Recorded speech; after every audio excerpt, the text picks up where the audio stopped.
오늘 두 분께서는 짧은 간증으로, 또 우리 김지선 목사님께서는 말씀으로 선포해 주실 때 하나님의 기적 같은 역사가 임할 줄로 믿습니다. 우리 3주 동안 굉장히 수고들 많이 하셨는데 우리 감사와 영광의 박수 한번 드리겠습니다.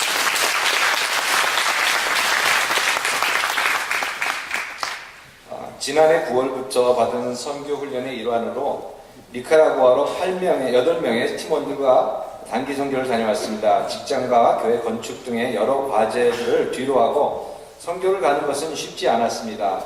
기도 중에 갈라디아서 3장 11절 의인은 오직 믿음으로 살리라 라는 말씀을 받고 니카라구아로 떠났습니다.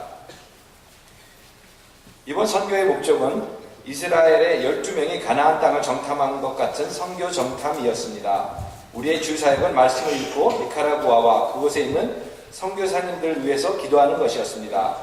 니카라구아는 중남미에서 제일 가난한 나라 중에 하나입니다.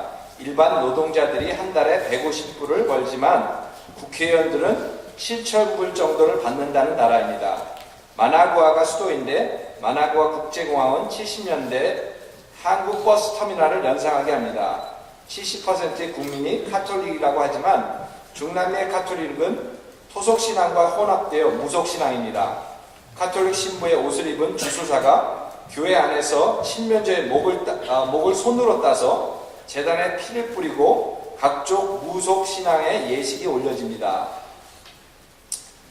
그곳의 기독교인들은 성경에 대해서 거의 모르고 알려고도 하지 않습니다. 많은 사람들이 문맹이기 때문이기도 합니다. 진정한 기독교인들은 20% 미만입니다. 대통령 부인이 중남미 마녀, 위치라고 그러죠. 마녀협회 회장인 영적으로 혼탁한 나라입니다.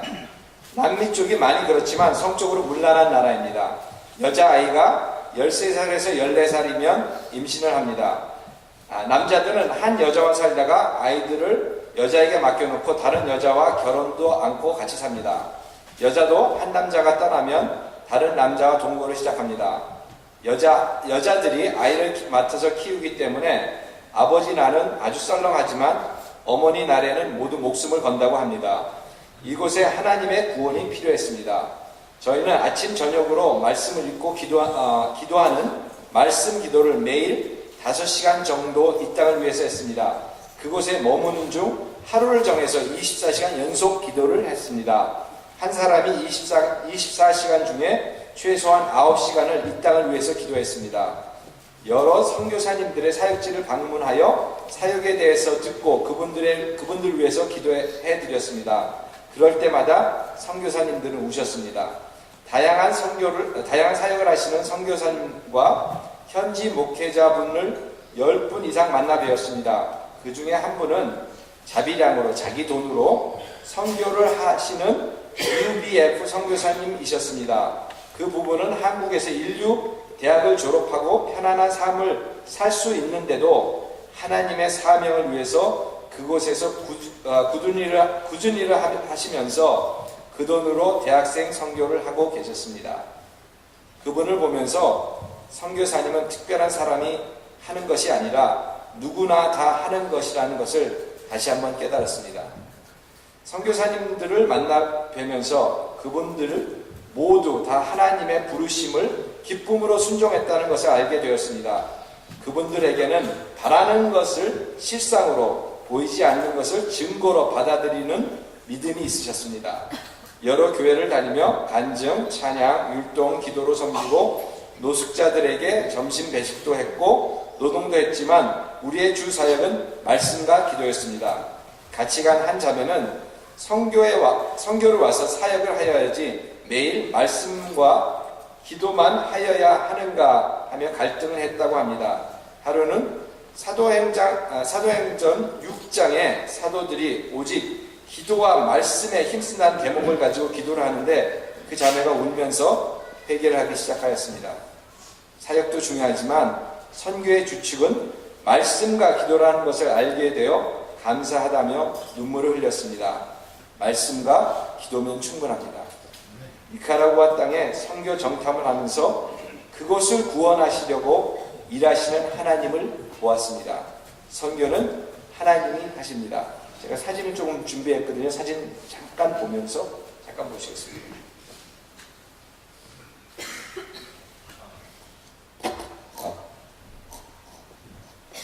예, 여기 니카라구아 땅이고요. 온두라스랑 코스타리카 중간에 있습니다. 다음 사진. 빈민천, 공동묘지 옆에 있는 빈민천인데 많은 집들이 이런 식입니다. 계속 다음 보시고요. 예, 여기 사시는 분이고요. 그다음 어떤 할머니가 사시는 집인데 그 안을 들여다봤습니다. 그다음 이렇게 사시고 계세요. 손자랑. 그다음 여기 재래시장입니다. 그다음 그리고 이 트럭에 뒤에 이렇게 사람들이 잘 타고 갑니다. 안전벨트를 매지 않으면 벌금은 무는데 저런 건 벌금도 안 묻니다. 저런 차가 있고요. 저희는 아침 저녁에 이렇게 기도를 했습니다. 말씀을 기도했고요. 그 다음에 여러 교회를 방문하면서 율동도 했고요. 저게 교회 건물입니다. 그 교회 가서 기도했고요. 저 아이를 위해서요. 저 아이는 할머니가 자기 어머니라고 생각했는데 할머니가 돌아가셨어요. 예. 그다음 그 현지 교회를 방문했고요. 여기 이승훈 선교사님인데 여기 계시는 박상배 선교사님 훈련하신 분입니다. 이렇게 노동도 했고요. 그다음에 저기가 니카라구아에서 세 번째로 높은 산이 나온다. 바람이 아주 많이 불고요. 이게 노숙자들입니다. 그러니까 하루에 한 끼 정도 주는데 160, 그러니까 한 300명 정도 먹이는데 거기에 있는 스태프까지 다 페이를 하는데 160불이면 됩니다. 하루에 300. 그다음 외식하는 장면이고요. 그다음 저희가 24시간 기도하는 장소였습니다. 24시간. 그다음 됐습니다. 이렇게 기도하고 왔습니다.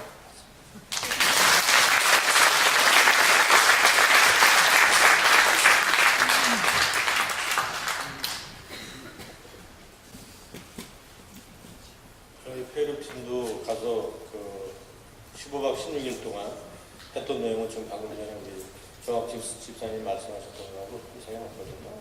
저는 간단하게 페루에 대해서 여러분들한테 소개를 하고 또 찍은 사진 좀 보여드리고 그다음 제 개인 가능한 시각으로 이렇게 하겠습니다.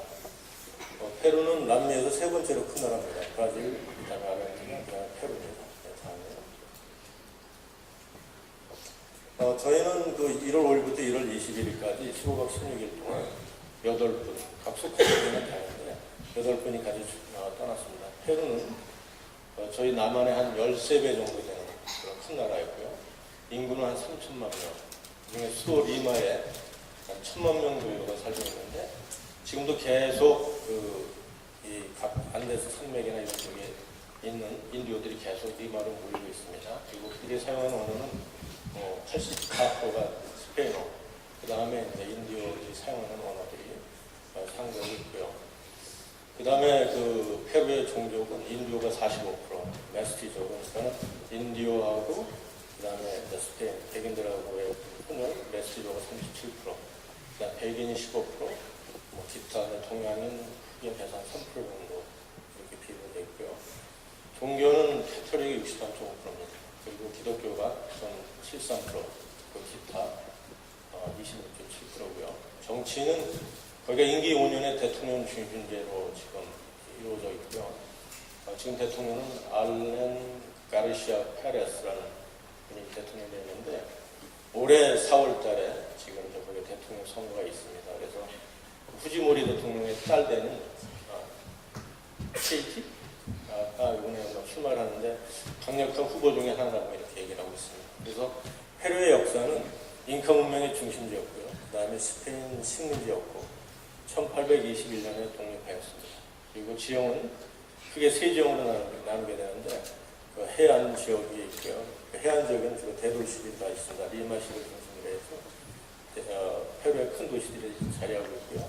그 다음에 안데스 고산지대가 있고 그 다음에 아마존 정글이 있습니다. 여러분들이 아는 것처럼 아마존의 눈물이라는 그런 한국의 다큐멘터리가 실은 페루 쪽에서 들어가서 아마존의 부족들을 촬영한 그런 거였습니다. 그리고 페루의 기온은 여기하고 좀 시기가 다른데 여기에 겨울에 해당되는 12월부터 한 4월까지가 거기는 여름입니다. 그래서 비도 오고, 그 다음에 5월부터 11월이 거기는 겨울이고요. 그 다음에 건기의 그 기간이에요.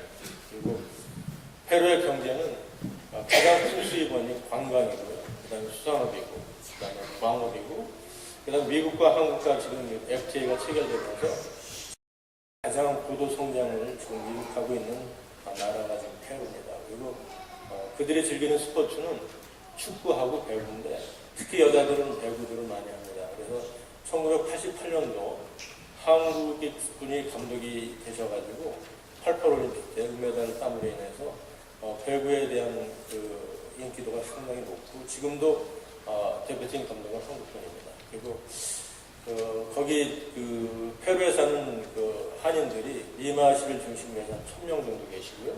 선교사님들이 한 50분, 그리고 한인교회가 한 3개 정도 있습니다. 그리고 저희는 예상을 못했는데 굉장히 한류 문화가 거기에 많이 들어가 있더라고요. 그래서 뭐 동방신기 팬클럽도 있고, 뭐 저희들도 생각하지 못했었는데 굉장히 한국인에 대한 친근감이 굉장히 높아요. 그래가지고 젊은 사람들 중에서는 꿈이 한국에 가는 게 꿈이라고 이렇게 얘기할 정도로 굉장히 한국 동양에 대해서 많이 이렇게 좀 좋은 감정을 가지고 있는데 그 틈을 이용해서 또 한국에서 있는 여러 이단 종교도 지금 활발하게 활동을 하고 있는 모습을 우연찮게 거기서 봤습니다.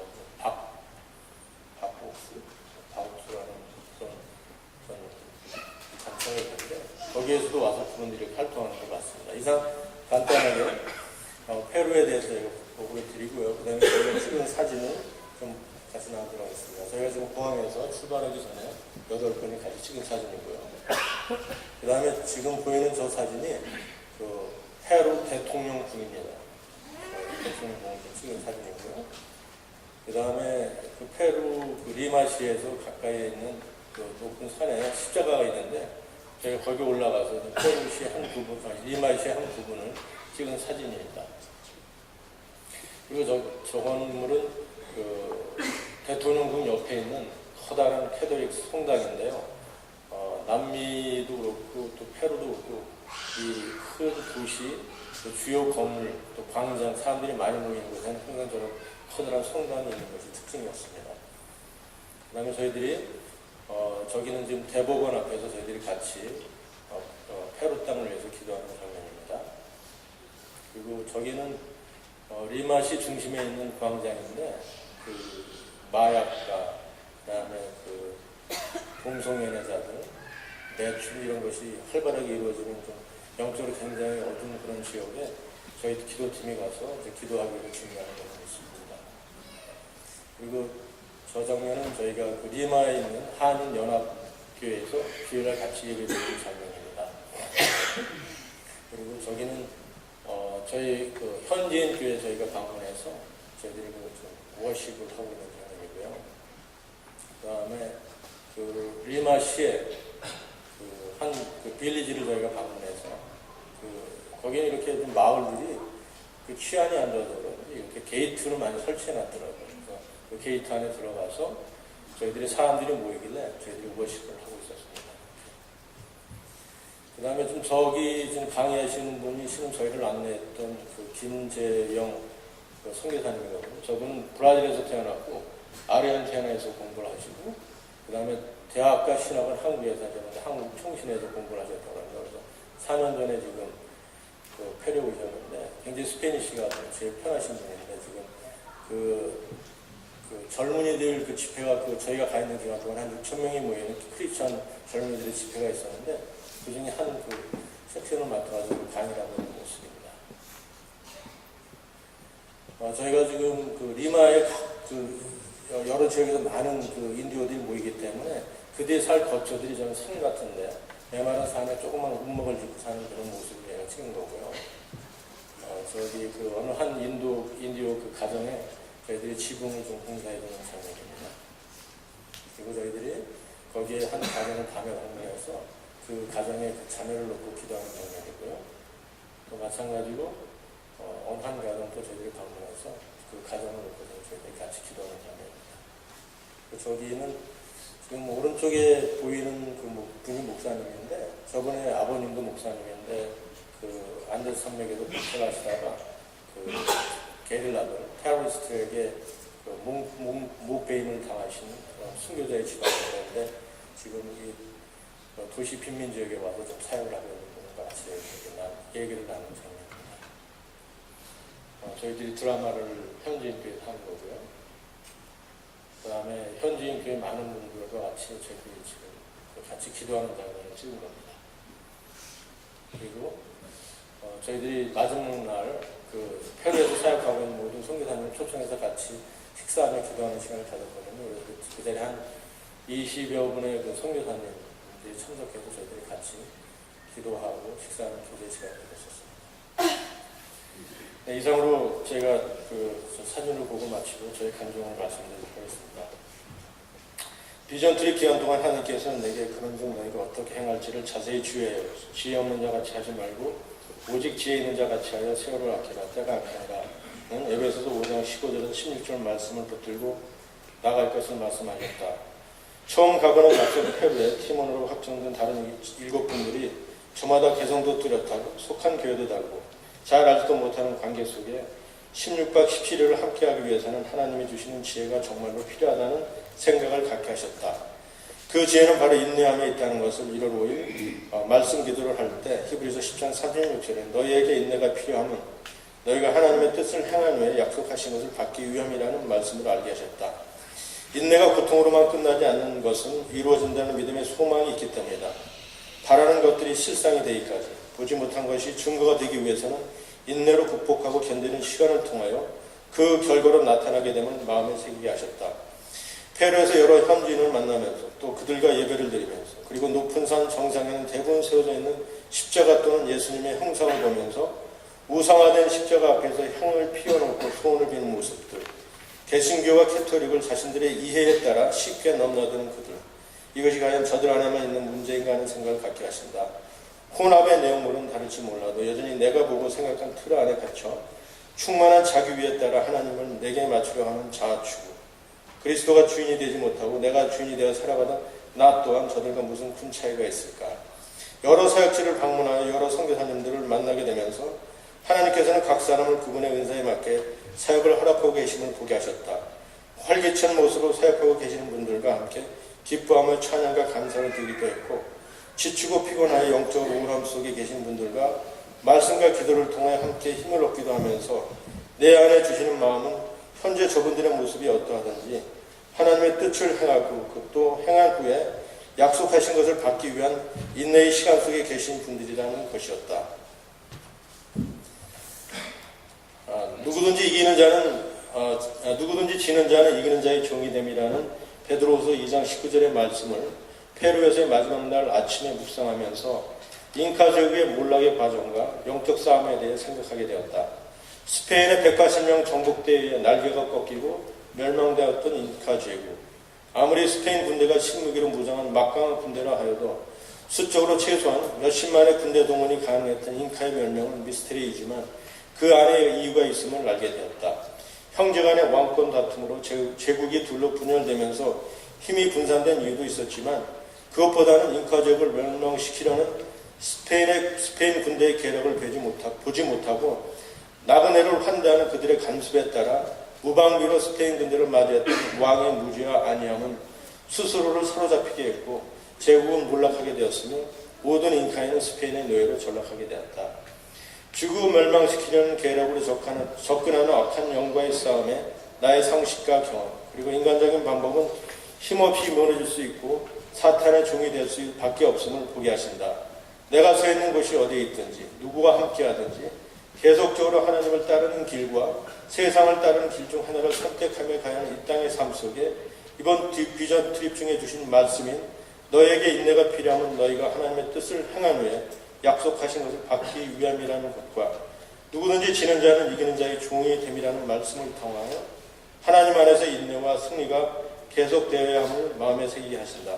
비전 트립 가운데 그리고 앞으로의 삶 가운데 신실하게 함께 하시며 선한 길로 인도하여 주실 주님을 찬양합니다. 감사합니다.